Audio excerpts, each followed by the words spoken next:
Bismillahirrahmanirrahim. Assalamualaikum warahmatullahi wabarakatuh. Innal hamdalillah nahmaduhu wa nasta'inuhu wa nastaghfiruh wa na'udzu billahi min shururi anfusina wa min sayyiati a'malina. Man yahdihillahu fala mudilla lahu wa man yudlil fala hadiya lahu. Asyhadu an la ilaha illallah wahdahu la syarika lah wa asyhadu anna Muhammadan abduhu wa rasuluh. Ya ayyuhalladzina amanu taqullaha haqqa tuqatih wa la tamutunna illa wa antum muslimun. Amma ba'du fa inna asdaqal hadits kitabullah wa khairal hadi hadi Muhammadin sallallahu alaihi wa ala alihi wa sallam wa syarrul umuri muhdatsatuha fa inna kulla muhdatsatin bid'ah wa kullu bid'atin dalalah wa kullu dalalatin finnar.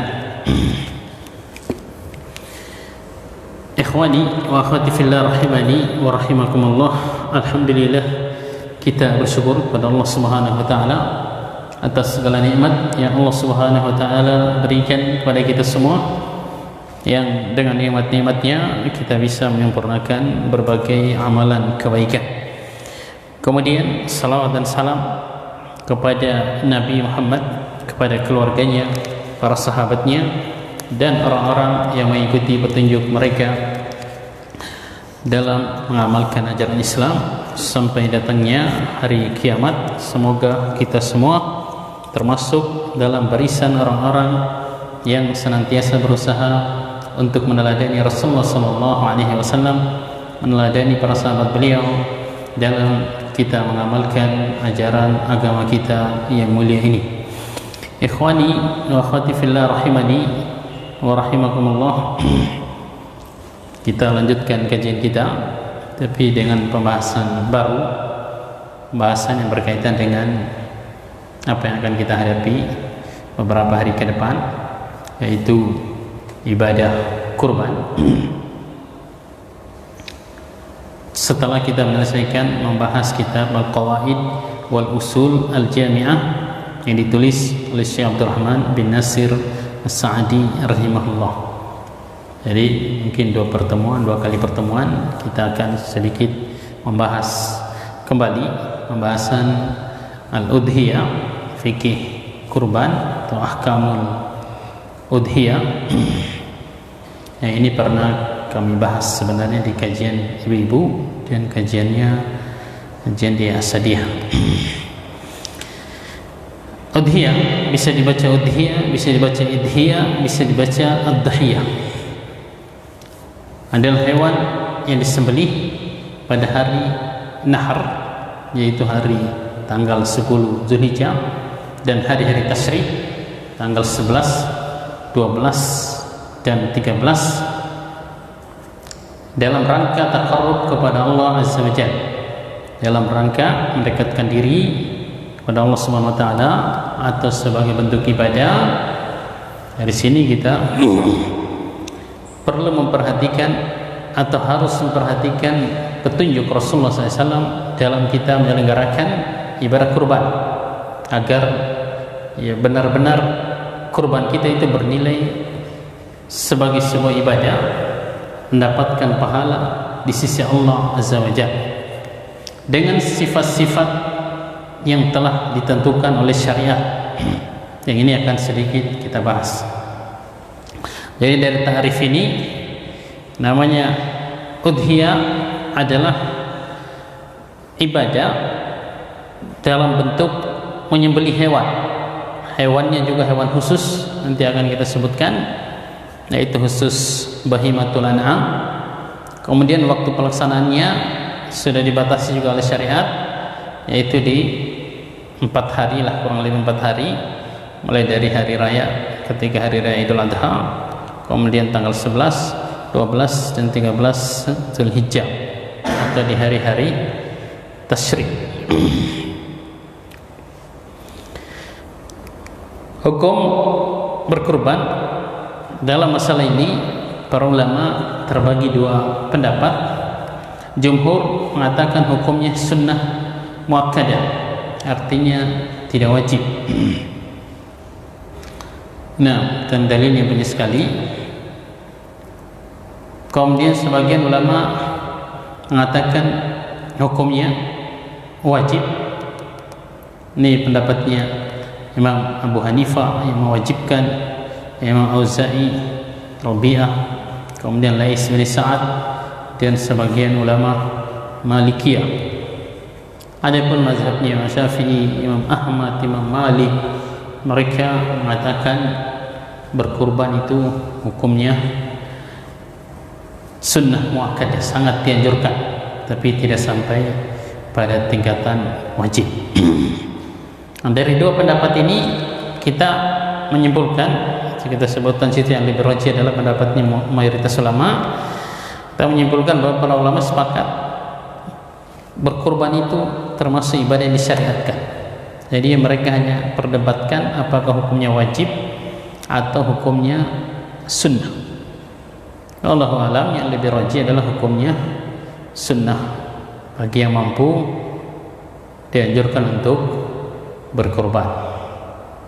Tapi seandainya seseorang tidak berkurban padahal dia mampu, tidak boleh juga untuk dicela.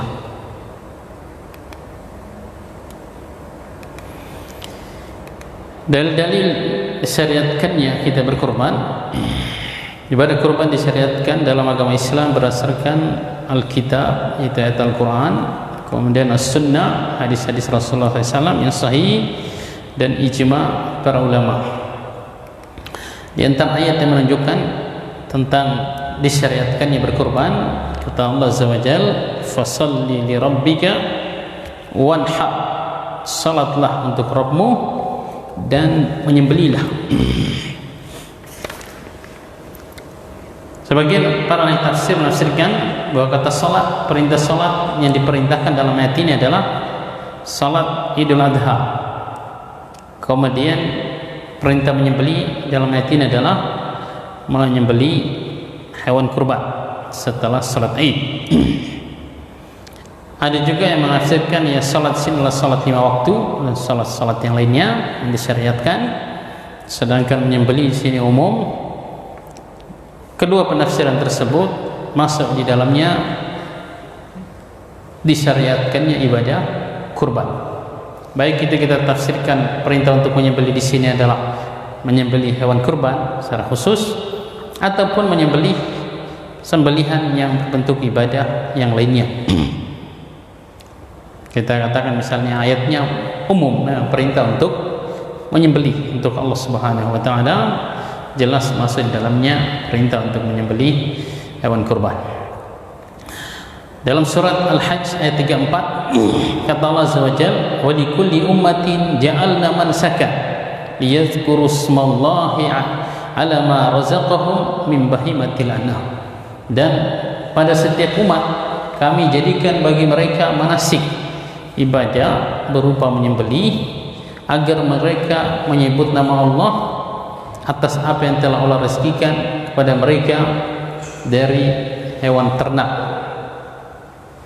Nah, jadi ayat ini menunjukkan bukan cuma pada umat ini disyariatkan ibadah menyembelih hewan ternak, tapi setiap umat, kata Allah Subhanahu wa taala. Nah, dalam syariat Islam ada sembelihan kurban, ada sembelihan al-hadyu namanya, bagi orang yang menaikkan ibadah haji. Itu sembelihan-sembelihan yang disyariatkan. Kemudian ayat ini juga menunjukkan bahwa di antara syariat yang harus diperhatikan dalam menyembelih hewan adalah hewan itu disembelih dengan menyebut nama Allah Subhanahu wa taala, yaitu minimal bismillah. Qala Ikrimah dzabhan. Ikrimah menafsirkan ayat ini ja'alna mansakan. Mansak di sini kata dia adalah dzabhan, ibadah berupa menyembelih. Dari Anas radhiyallahu taala anhu, dia mengatakan ata Rasulullah sallallahu alaihi wasallam bikabshaini amlahainil aqranain. Anas membawakan kepada Rasulullah SAW dengan 2 kambing domba yang putih yang seumuran, fasamma wa kabbara, maka beliau menyembelihnya dengan membaca bismillah dan bertakbir. Ini bismillahi wallahu akbar, itu minimal seperti itu kita baca doanya ketika kita menyembelih hewan apapun yang disembelih untuk dimakan, minimal baca bismillah, itu sudah cukup. Wa wada'a rijlahu ala safahihima, Rasulullah SAW meletakkan kakinya di leher hewan yang disembelihnya, domba yang disembelihnya, diinjak, digorok, itu lebih nyaman. Rawahul Bukhari wa Muslim. Para ulama sepakat atas syariatkan ibadah kurban sebagaimana disebutkan Imam Ibnu Qudamah dalam kitabnya Al-Mughni, juga Al-Mawardi dan Imam Ibnu Hazm. Mereka hanya berselisih apakah hukumnya wajib atau sunnah sebagaimana kita sebutkan tadi. Berikutnya, dalil-dalil yang dipakai oleh mereka yang wajibkan berkurban. Ini kita bahas secara cepat saja. Yang pertama ayat 2 dalam surat Al-Kautsar, kata Allah Azza wa Jalla, "Fasholli li rabbika wanhar." Salatlah untuk Rabbmu dan menyembelihlah kamu untuk Allah Subhanahu wa taala. Jadi kata wanhar di sini adalah fi'il amr atau kata kerja perintah. Dalam kaidah ushul fikih, para ulama menyebutkan bahwa perintah itu hukum asalnya menunjukkan kepada sesuatu yang wajib. Jadi berdasarkan ayat ini, kata para ulama, berarti menyembelih hewan kurban hukumnya wajib. Tapi banyak nafsiran terhadap ayat ini, sehingga pada asalnya kurang kuat kalau cuma berdalil dengan ayat ini. Ada kaidah juga dalam ushul fikih, jika satu dalil itu banyak kemungkinannya untuk dipahami, maka atau tafsirannya dari para salaf banyak berbeda-beda, maka tidak bisa dipakai sebagai hujjah dalam masalah itu. Nah, idza warada al-ihtimal batala al-ihtijaj. Kemudian hadisnya Abu Hurairah, kata Rasulullah SAW, "Man wajada sa'atan fala yaqrabanna musallana." Falam yudhi, siapa yang memiliki kemampuan untuk berkurban tapi dia tidak berkurban, maka jangan dia mendekati tempat salat kami, jangan ikut salat Id bersama kami, kata Rasulullah SAW. Ini kelihatannya juga ancaman bagi orang yang tidak mau berkurban padahal dia mampu. Namanya sesuatu yang diancam seperti ini biasanya karena meninggalkan perkara yang wajib. Karena kalau seseorang cuma meninggalkan perkara yang sunnah, itu pada asalnya dia tidak dicela. Yang penting dia tidak mengingkari hal tersebut. Nah, Al-Mikhnaf bin Sulaim qala wa nahnu wuqufun ma Rasulullah sallallahu alaihi wasallam bi Arafah. Kata dia, kami ketika sedang berwukuf dengan Rasulullah SAW di Arafah, qala ya ayuhan nas, wahai manusia, inna ala kulli ahli baitin fi kulli amin udhiyatan wa atiratan, sesungguhnya wajib bagi setiap keluarga setiap tahun untuk menyembelih hewan kurban dan atirah. Atadruna mal atiratu, tapi ini hadis yang lemah menurut pendapat yang paling kuat, atau hadis yang mansukh. Tahukah kalian apa itu atirah? Kata beliau, hadhihi allati yaqulu an-nas ar-rajabiyah. Dia disebut oleh manusia ibadah khusus yang dilakukan di bulan Rajab.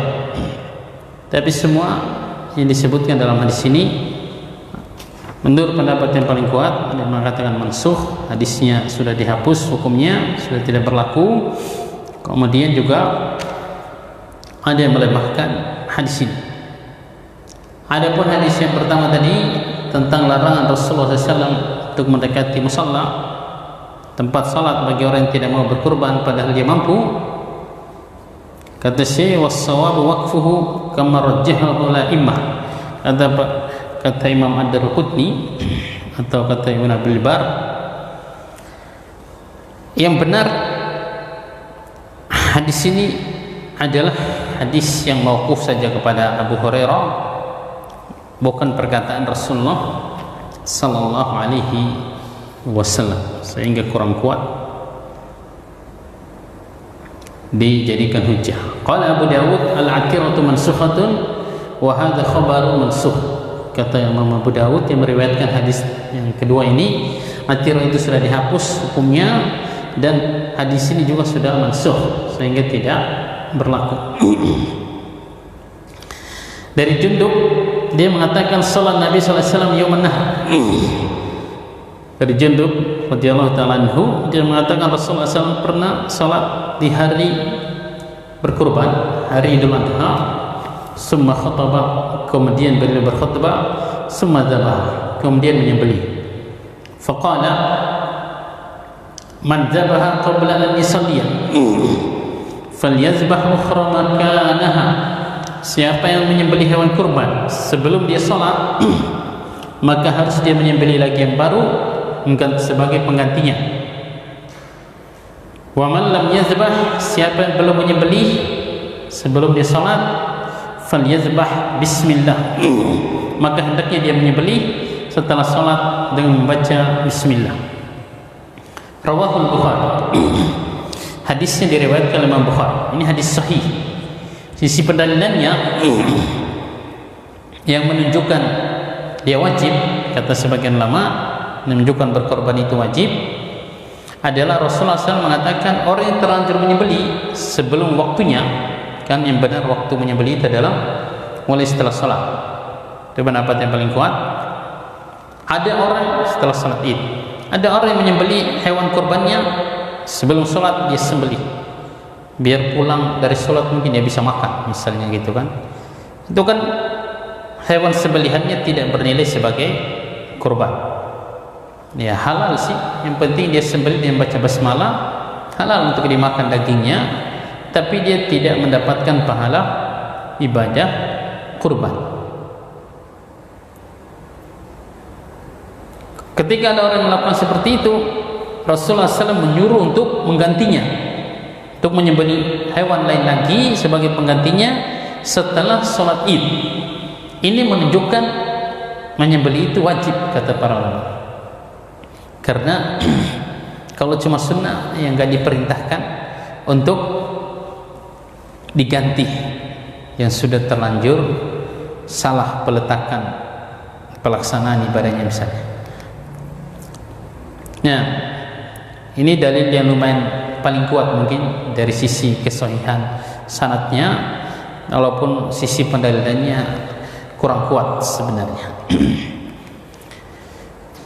Maka yang lebih rajih kita sebutkan tadi pendapatnya mayoritas ulama. Ini dalil-dalil mereka. Dari Ummu Salamah, dia mengatakan idza dakhalat al-ashru, Nabi sallallahu alaihi wasallam bersabda, jika sudah masuk 10 hari pertama di bulan Zulhijjah, dan hari ini kita sudah masuk di 10 hari pertama bulan Zulhijjah, bahkan sudah lebih separuh ya. Wa arada ahadukum an yudhhiya, dan salah seorang di antara kalian ingin untuk berkurban, menyembelih, berkurban, fala yamassa min sya'rihi, jangan dia menyentuh rambutnya, wa basyarihi, dan kulitnya sedikit pun. Jadi dilarang motong kuku, motong rambut, memotong kulit bagi orang yang sudah punya niat untuk berkurban mulai dari tanggal 1 Zulhijjah sampai setelah dia menyembelih hewan kurbannya, baru boleh untuk motong-motong ini. Tapi ini hukumnya diperdebatkan oleh para ulama, apakah larangan ini hukumnya haram, menunjukkan bahwanya melakukannya berdosa, atau cuma makruh. Ada juga yang mengatakan larangan di sini cuma menunjukkan sesuatu yang mubah katanya. Nah, tapi sebaiknya kita jauhi. Kita persiapan kalau sudah niat kurban, ya misalnya besok masuk tanggal 1, malamnya kita sudah bersih-bersih. Apa yang perlu kita cukur, misalnya kumis atau kuku dipotongin aja sudah semua, biar 10 hari, insya Allah panjang itu kalau dibiarkan. Nah, di sini Rasulullah SAW mengatakan man arada wa arada, saya garis bawah itu, dan salah seorang di antara kalian menginginkan, berniat untuk berkorban. Ini menunjukkan tidak wajib. Maksudnya ibadah kurban itu dikembalikan kepada orang yang mau melakukannya. Kalau dia mau silakan, punya niat, kalau enggak ada masalah. Nah, ini sangat kuat sisi pendalilannya, tidak mengilzam. Waqad sahha anis sahabati, ini lagi yang lebih kuat, dan telah sahih dari para sahabat Rasulullah SAW, bahkan dari para khulafa rasyidin, annal udhiyata laysat biwajibatin, bahwa berkurban itu, menyembelih hewan kurban hukumnya tidak wajib. Walam yasihha an ahadin minhum annahu wajibah, dan tidak ada satupun riwayat yang sahih dari satu orang sahabat yang mengatakan bahwa berkurban itu hukumnya wajib bagi yang mampu.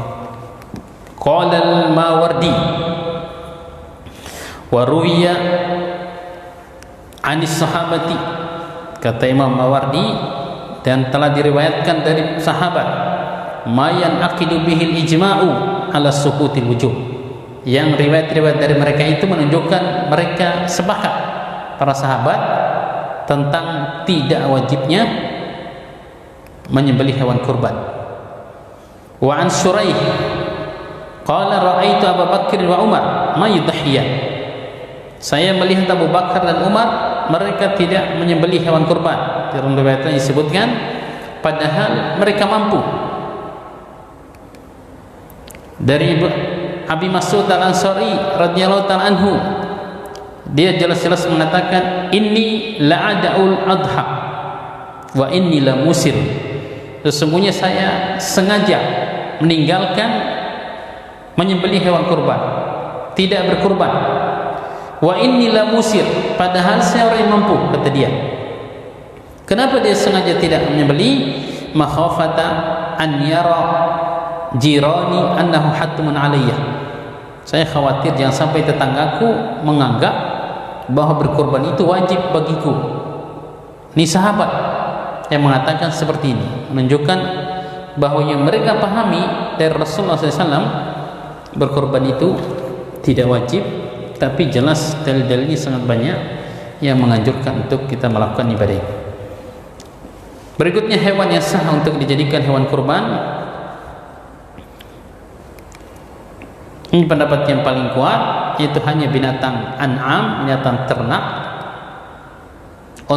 unta, sapi atau kambing.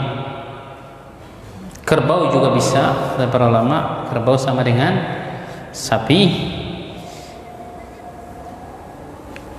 Ayam tidak boleh, apalagi cuma telur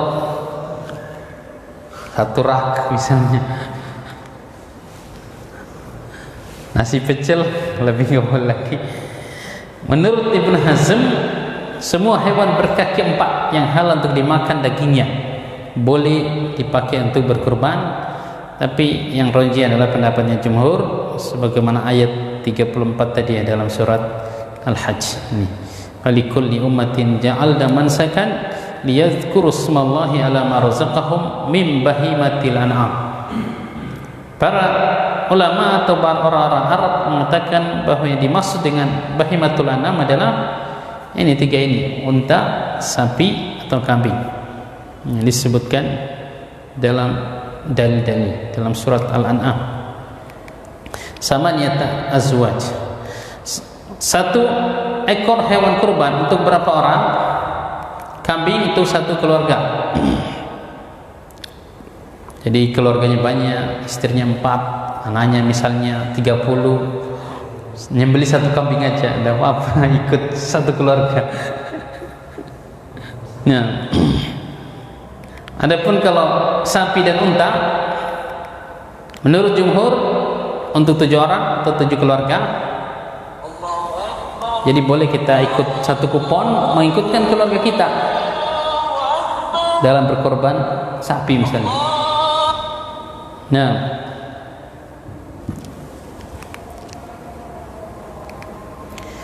menurut sebagian ulama, satu ekor unta sah untuk 10 orang atau 10 keluarga. Tapi di Indonesia nggak ada unta kayaknya. Jadi ya pembahasannya hanya sapi dan kambing. Kalau untuk 7 orang bisa satu ekor sapi, maka untuk 2 orang bisa nggak? Untuk 3 orang, 5 orang boleh nggak berkurban satu ekor sapi? 5 orang aja? Ya jelas boleh, lebih boleh. 1 orang lebih boleh lagi. Nah, tapi kalau 8 orang, nah itu yang tidak ada dalilnya yang menunjukkan atas hal itu. Kata Ibnu Abbas, kunna ma Rasulullah SAW fi safar. Kami pernah bersama Rasulullah SAW dalam satu safar. Fahadarul adha, kebetulan bertepatan dengan Idul Adha. Fastaratna fil jazur. Kami bersekutu dalam menyembeli jazur, onta, an asrati, untuk 10 orang. Satu ekor onta 10 orang. Ini hadisnya sahih. Dan satu ekor sapi untuk 7 orang. Dalam riwayat Muslim, dia mengatakan naharna ma Rasulullah SAW bil Hudaybiyah. Kami menyembeli bersama Rasulullah SAW di Hudaybiyah. Al badanatu an sab'atin wal baqarata al badanata an sab'atin wal baqarata an sab'atin. Unta untuk 7 orang, sapi juga untuk 7 orang. Tidak ada pertentangan hadis ini. Maksudnya kalau unta itu boleh, satu ekor unta untuk 10 orang, 7 orang juga jelas boleh. Sama tadi, kalau sapi boleh bersekutu untuk 7 orang, maka 1 orang boleh satu sapi, 2 orang boleh 3 orang, atau 5 orang, 6 orang satu ekor sapi, tidak masalah. Pahalanya insya Allah lebih besar karena uangnya lebih banyak yang di store. Misalnya kalau cuma 5 orang, atau cuma 2 orang, atau cuma 1 orang sendirian 20 juta misalnya beli satu ekor sapi, insya Allah pahalanya banyak. Sudah masuk waktu Isya, nanti kita lanjutkan pada pembahasan usia as-sinnul mujziah, usia hewan kurban yang sah untuk dijadikan kurban. Kalau kambing untuk domba minimal berusia 6 bulan. Ini pendapat yang paling kuat, perdebatkan oleh para ulama. Yang disepakati itu usia 1 tahun. Kambing usia 1 tahun, para ulama sepakat sah untuk dijadikan hewan kurban. Kalau yang di bawah 1 tahun, ada hadisnya menunjukkan bahwa kalau domba yang berusia 6 bulan sah untuk dijadikan hewan kurban. Berarti 7 bulan, 8 bulan, 9 bulan, 10 bulan jelas lebih sah lagi. Kalau 6 bulan aja sah, maka yang di atasnya lebih sah lagi. Sapi minimal berusia 2 tahun. Ya, ini harus ditanya ini penjual sapinya. Sudah berapa tahun sapinya? Jangan-jangan baru 1 tahun. Kayak sapi apa? Limosin ya. Baru 6 bulan itu sudah besar banget. Nah, setahun sudah. Apalagi setahun lebih mungkin ada sudah sampai 1 ton beratnya. Nah,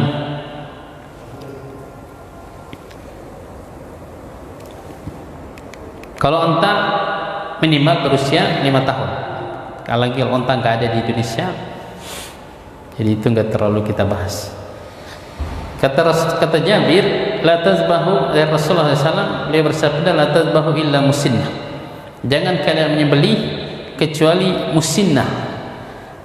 Illa an yasur alaikum fadzbahu al-jaz'ata mina ad-da'i.